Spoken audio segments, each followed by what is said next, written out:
Yo, welcome back. All right, we are on question 3 here. We're going to learn a new technique, a new tool to put in our toolbox. So here we go.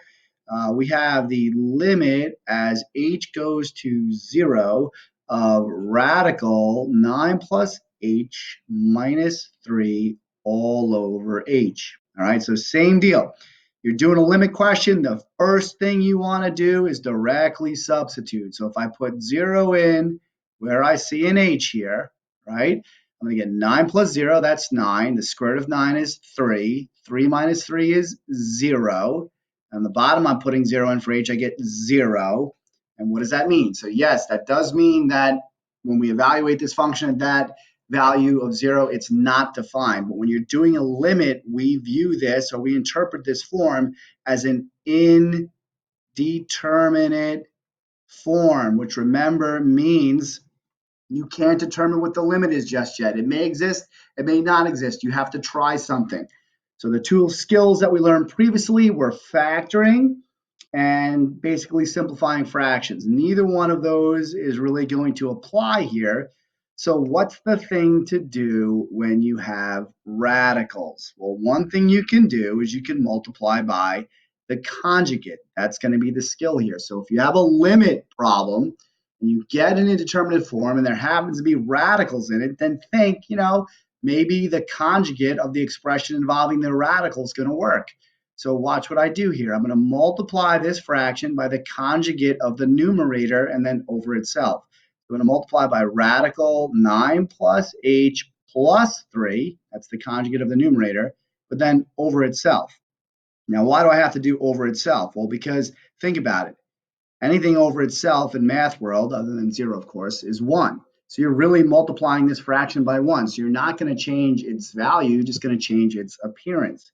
So now, why is this a good thing? Well, let's simplify.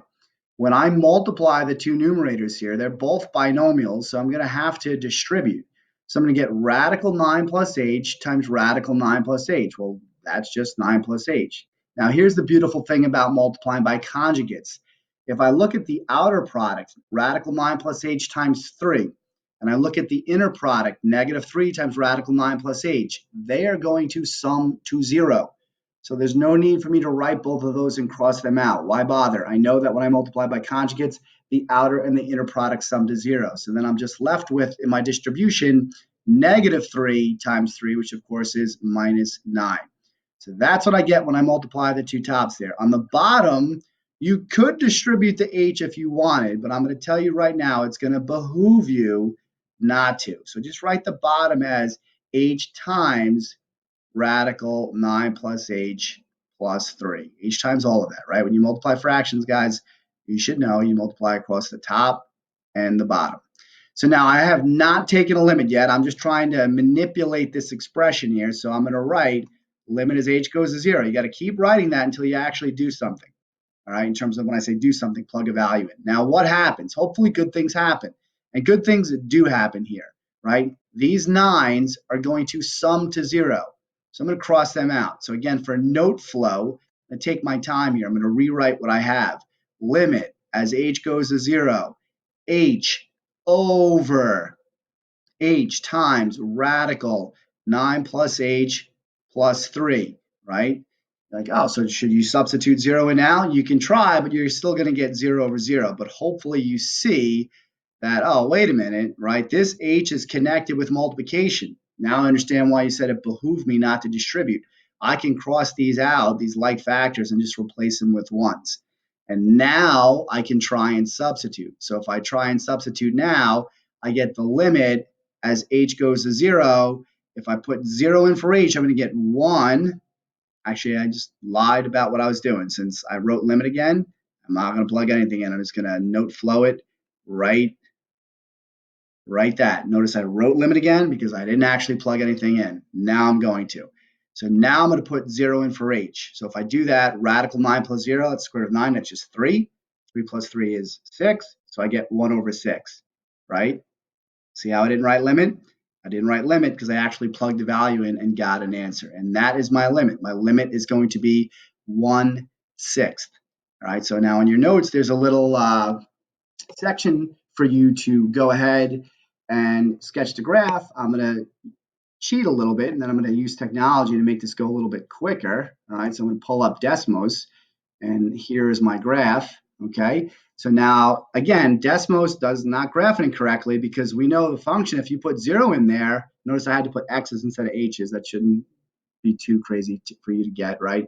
But if I put 0 in here, I get undefined. I get 0 over 0. So there should be a hole there, and oh, look at that. If you click on it, you can see the hole.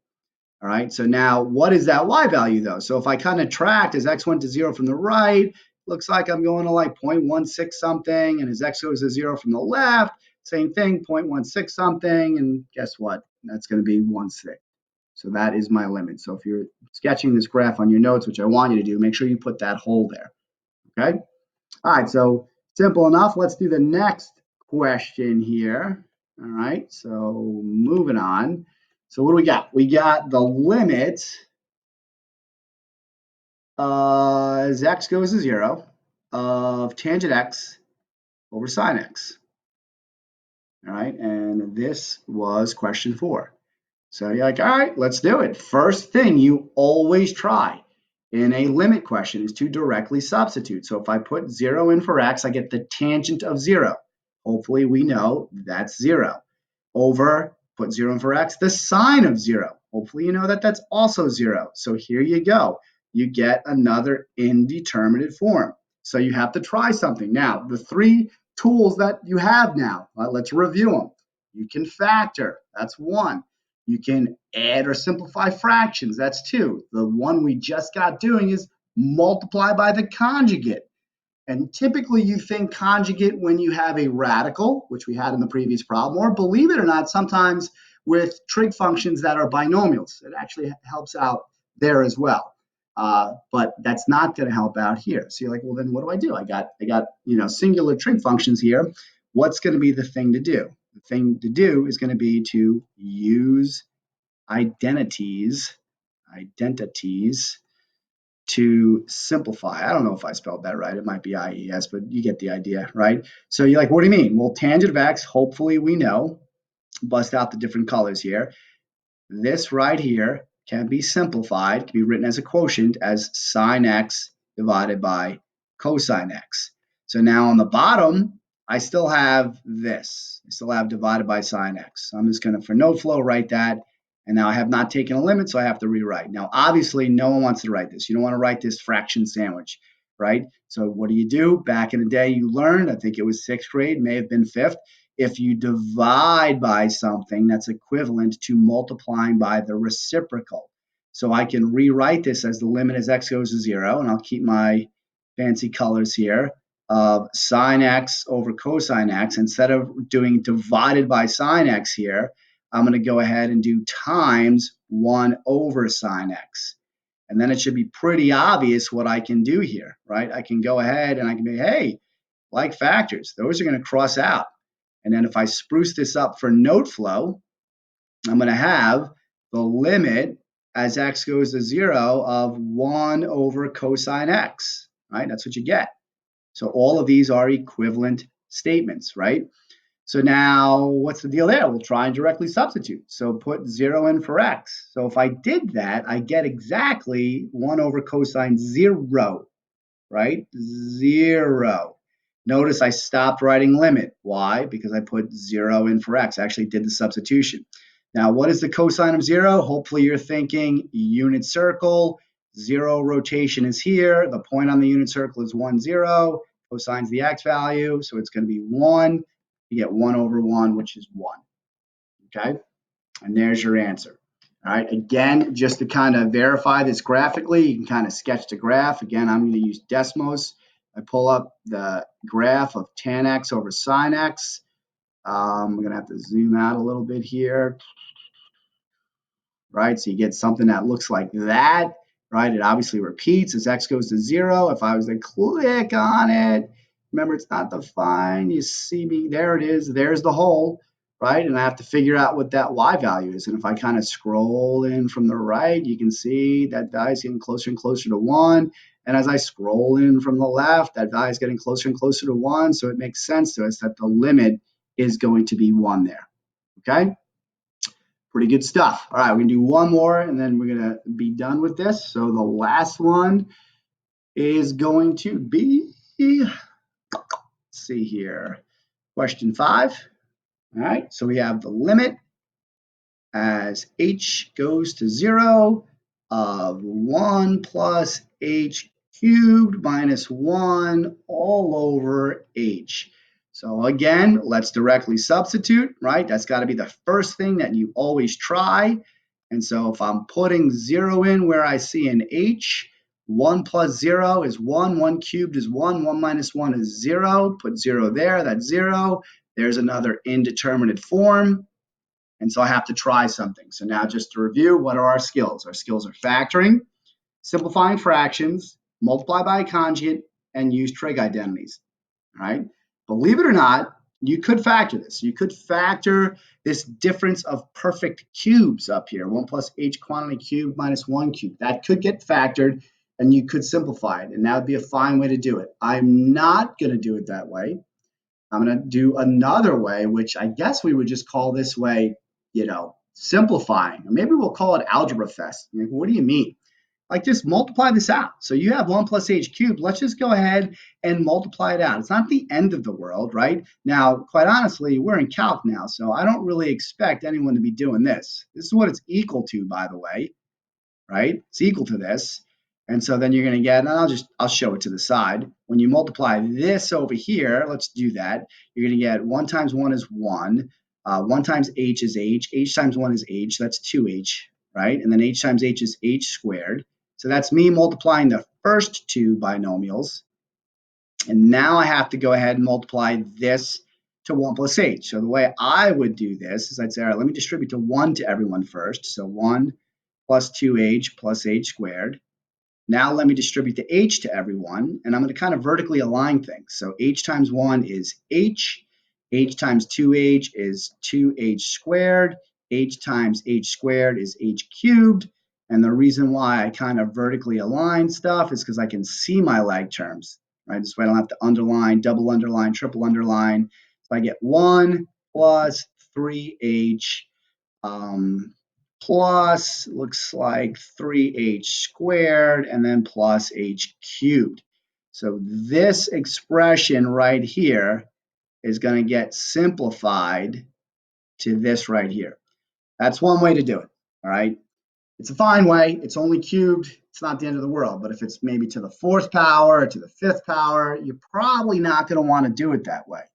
All right, so maybe we remember how to expand binomials. All right, so how do you expand a binomial? Well, you start with the first term, all right, if you remember correctly. And we'll start it to the, say, 0. Actually, yeah, we'll do it this way. We'll start with the first term to the 0 power and the second term in the binomial to whatever the power is, right? So h cubed. And then the way you build your consecutive terms is you're going to knock this power down up 1 every time, and you're going to knock that down 1 every time. So the next term would be 1 to the 1 and then times h squared. And then I would get 1 squared and then times h to the 1. And then I would get 1 cubed, and then I would get h to the 0. So they kind of flip. The 0, 3 goes to 3, 0. The other thing that you have to do when you expand this binomial is you have to slide in those coefficients that you get from either combinatorics, combinations, which I ain't going to review right now, or you can get them from Pascal's triangles. Remember that nice little fancy triangle? 1, then 1, 1, then 1, add here, 2, 1, then 1, 3, 3, 1, right? I'm adding these little chunky things here. 1, add that, 4, add this, 6. Hopefully you see the pattern. I can do that forever.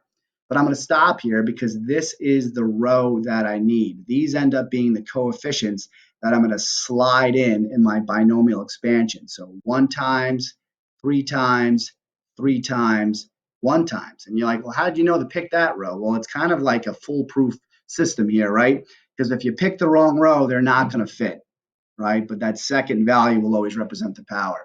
So the last thing I have to do in this expansion is, well, what are the symbols in between? Well, it's plus. So if it's plus, they're always plus.